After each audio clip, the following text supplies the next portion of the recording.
getting the sheriff car in the deal.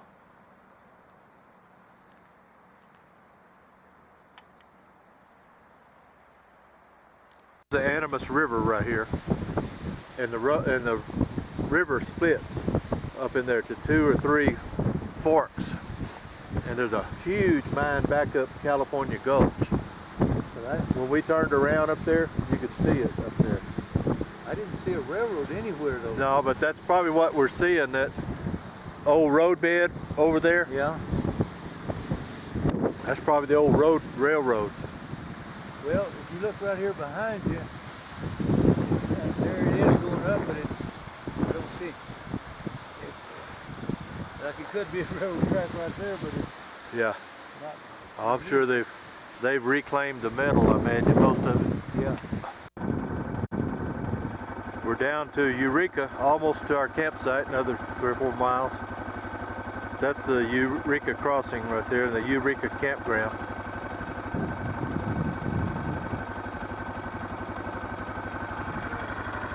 Bunch of old metal pipe stuff. Eureka mine is right up there.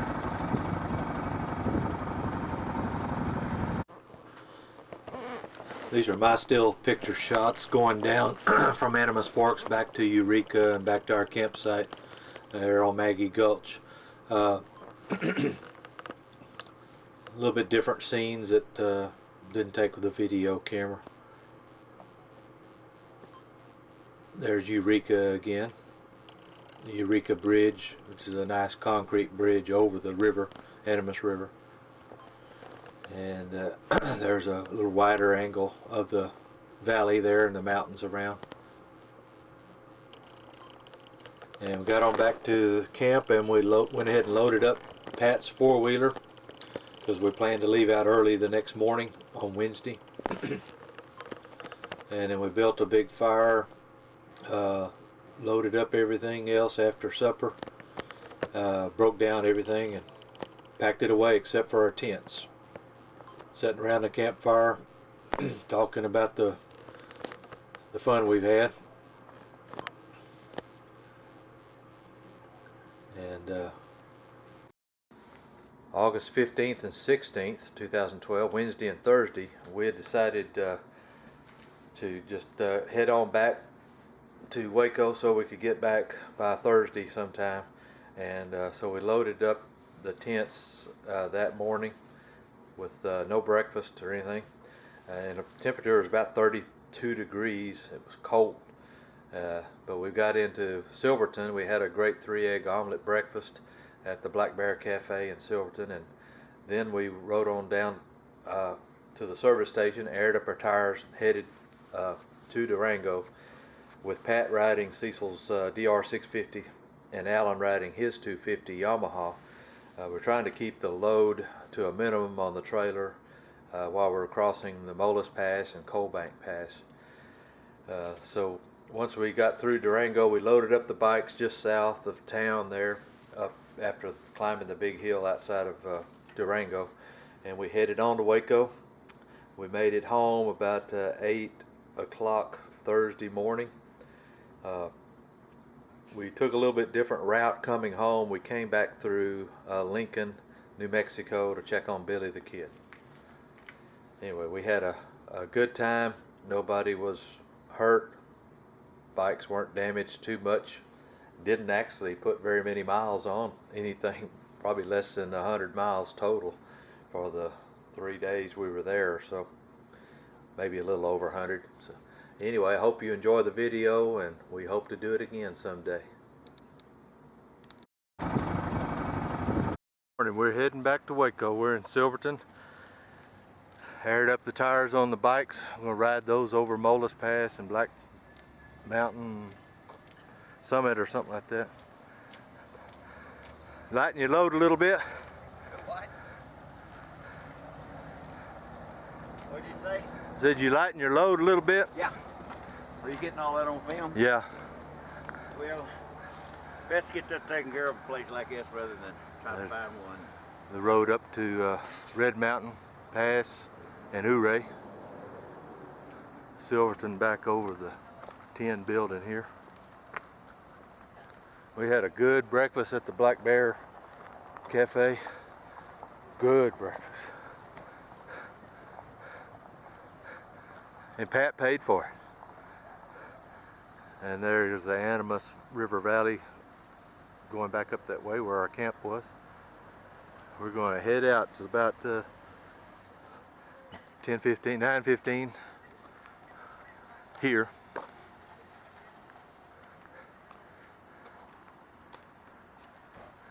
Signing off. Well, we've made it over Bolus Pass and down, back up over Coal Bank Pass and Summit, and down for maybe 10-15 miles north of Durango. Things going fairly well. Alan's trying to set a speed record.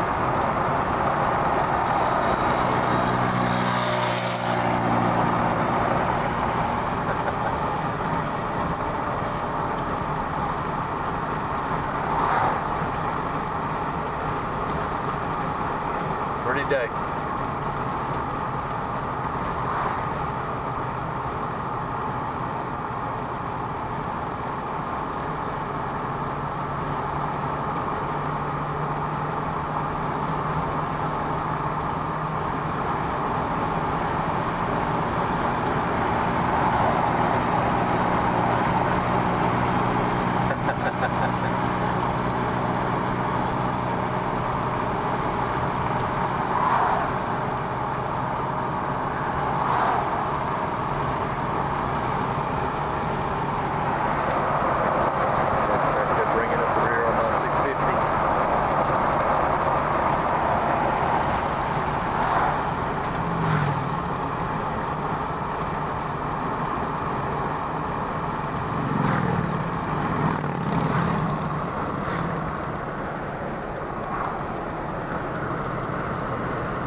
Down again.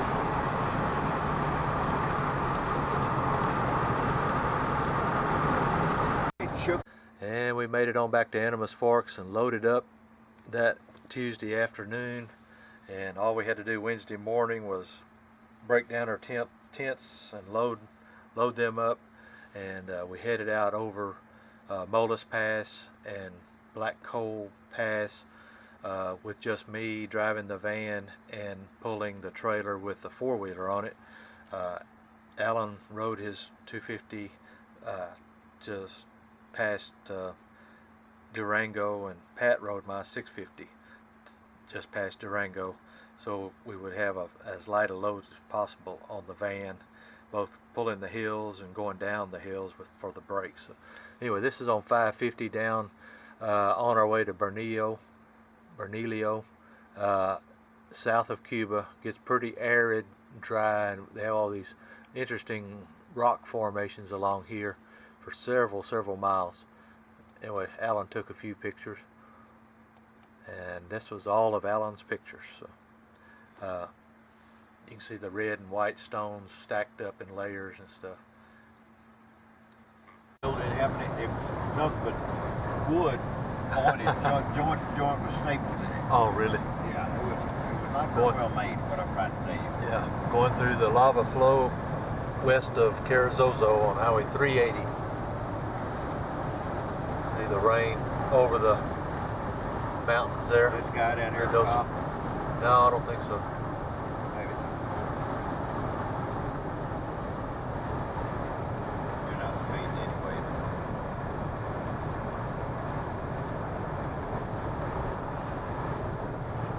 That was the Oregon guy that just passed.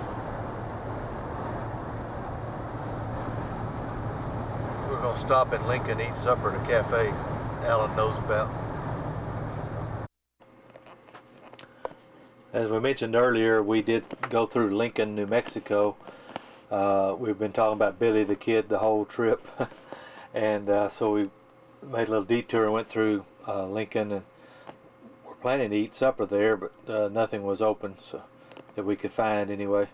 But we did take some pictures of some of the signs there, and this one was called Torion.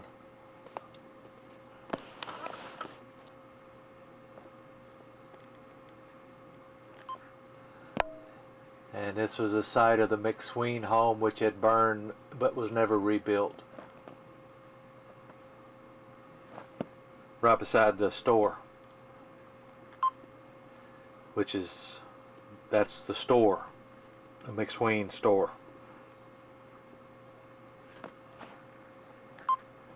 And then there was a Tunstall McSween store, which is what we were just looking at.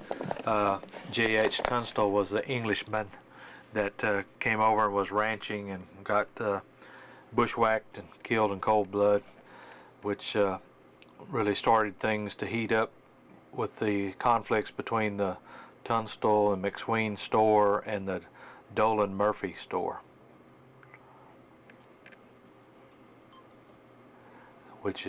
that says that's the Dolan Outpost or store, and it's right next to the Dolan Hotel and home, which was pretty elaborate compared to some of the other homes there.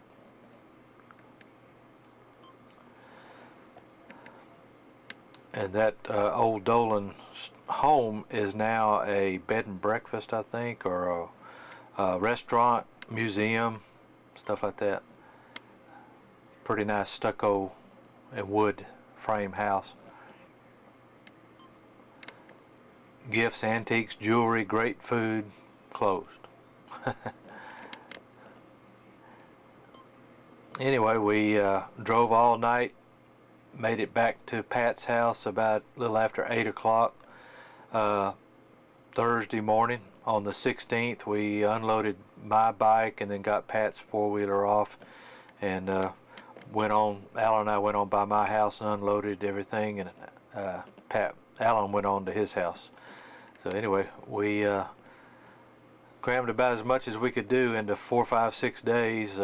A little bit more than we planned on, but everything worked out all right. Anyway, I hope you've enjoyed the video. I'm going to do a map now for those that are interested in what roads we took and what trails we took. Anyway, thank you very much. Sort of show you where we went on our trip to Colorado. We left China Spring, went up, caught Highway 6, Valley Mills, went on up to Hyco, stayed on Highway 6 through Dublin, De Leon, Gorman, and caught I-20 at Eastland. Went west on I-20 to Abilene, had a blowout just east of Sweetwater. Got two new tires for the trailer there at Sweetwater, and then headed on up Highway 84 to Snyder, to Post, to Lubbock, Level Land, Muleshoe, made it to Clovis, and had some gas issues with the fuel pump issues with the van. Spent the night, got the van fixed the next day, which was Friday. Left there about 4:30 or so Friday afternoon.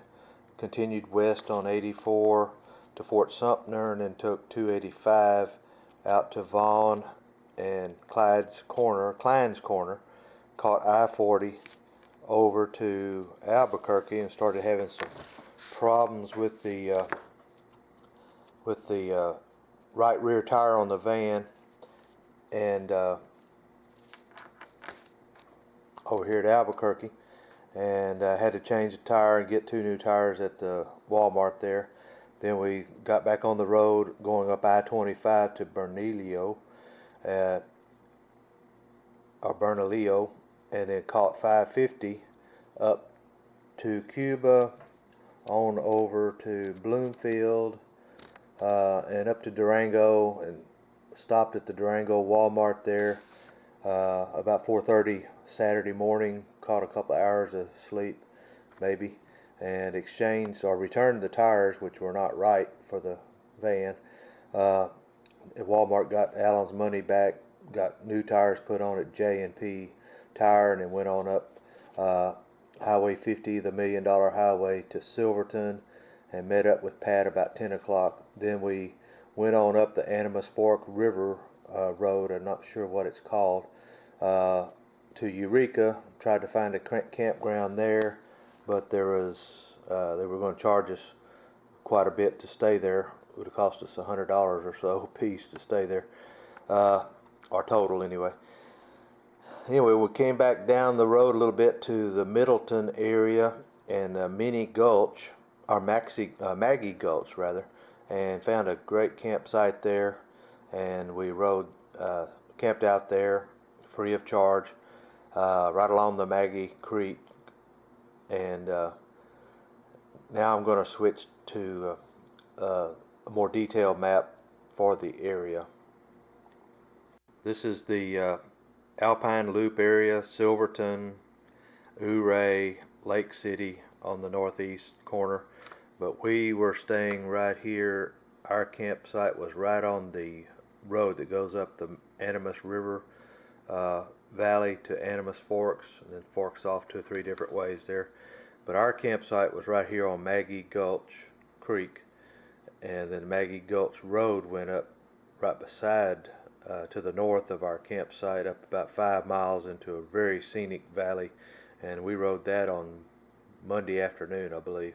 It's about 5 miles up there and 5 miles back down. But we set up campsite on Saturday, and then Sunday we rode back down the Animas Forks Road to Howardsville and caught the Stony Pass Road and rode up it and over Stony Pass. Had no problems till we started down the east side, and we ran into the real rocky section, and even the creek crossing was not bad, but the downhill rocky section was a job to get down. Anyway, we rode on down the road, which turned out to be a pretty nice road, all the way to the Rio Grande Reservoir. Had a picnic lunch there, rode down to the dam there, and couldn't really see the dam that well because of the trees. And we rode back up and got onto the I believe it's called Lost Trail Creek Road, and it was an off-highway vehicle trail, number 821, and we rode it north up through the woods, through the clear section, crossed the west fork of the creek, and then continued on, not having too many difficulties. And then we crossed the creek again. Then we got into the hilly section. We were getting up close to the Continental Divide, I believe, right along in there.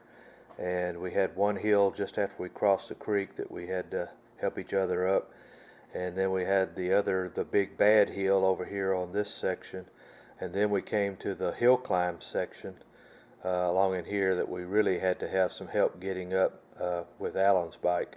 Just didn't have the power, wasn't geared for hill climbing. And once we made it over that, it was all downhill from there, and we made it down to the Cinnamon Pass Road on Mill Creek, just southwest of Lake Cristobal, San Cristobal. And then we headed west on Cinnamon Pass Road. It was starting to get dark. The sun had already set behind the mountains. By the time we got up and over Cinnamon Pass, it was about 9 o'clock and pitch dark. Anyway, by the time we made it on down Cinnamon Pass to Animas Forks and back to our campground, it was 10:30 that night. So it was about a 12-hour day or better, 13.5-hour day of riding, and we were all just wore out.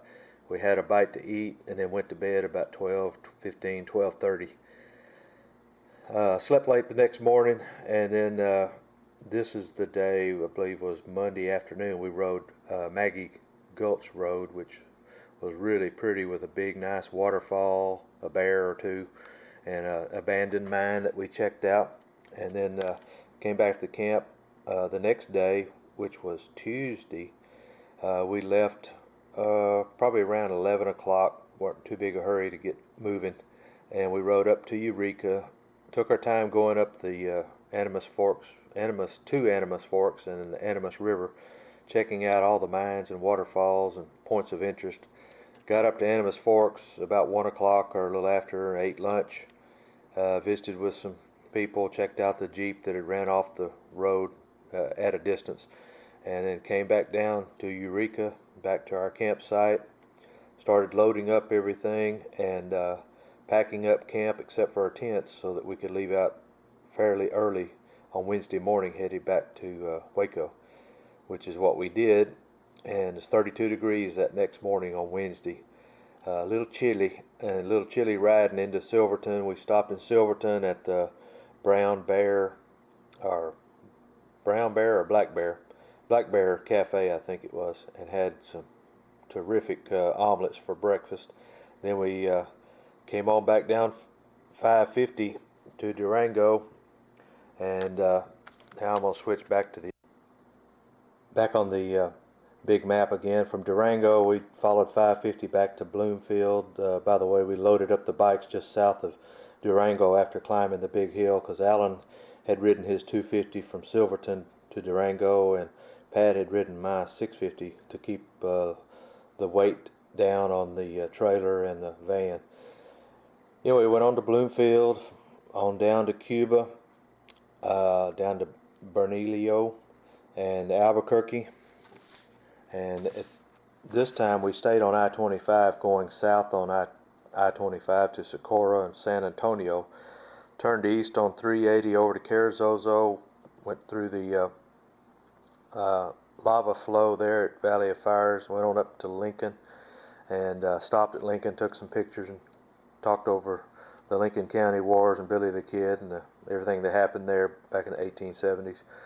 Went on over to Roswell, stopped and ate supper at Wendy's, and then decided to keep on going, and got gas around the New Mexico border there, made it over to Brownfield Post on 380, and then took 84 southeast down to Snyder and Sweetwater, caught I-20 going east over to Abilene and Eastland, caught Highway 6 there at Eastland, and followed it all the way back to Hyco down to Meridian. We stopped at the roadside park overlooking Meridian just before sunup, and caught a little shut-eye, and came on into Waco or China Spring, Spiegelville area about 8 o'clock or a little after. Offloaded my bike and Pat's four-wheeler, talked a little bit, unlocked the van that had accidentally gotten locked without an extra key. Anyway, I came on over by my house, and Alan helped me unload all of my stuff in the camping gear, and he headed on home, and we all got some much needed rest. So we had a great trip. Nobody hurt, nothing really broken that wasn't fixable, and we had a good 3 or 4 days of riding up there in the mountains, and a lot cooler temperature. Anyway, hope to do it again someday.